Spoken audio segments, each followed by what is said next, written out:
বহু বহু ব্যক্তি আমার জ্ঞান লাভ করে পবিত্র হয়েছে এবং এভাবেই তারা আমার অপরাগত প্রেম লাভ করেছে। বুঝতে পেরেছেন আপনারা? আর একবার বলছি শুনুন। আসক্তি, ভয়, ক্রোধ, এটা 3G রয়েছে। একটা হচ্ছে আসক্তি, অ্যাটাচমেন্ট, আর হচ্ছে ভয়, ফেয়ার, আর হচ্ছে ক্রোধ, অ্যাঙ্গার।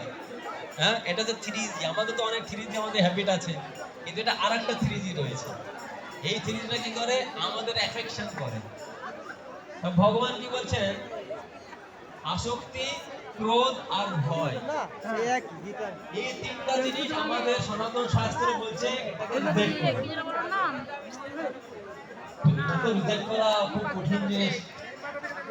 হ্যাঁ, অ্যাটাচমেন্ট না থাকলে আমি কি করে সবকিছু করতে পারবো? ইচ্ছাও থাকবে না, উৎসাহ হারিয়ে যাবে।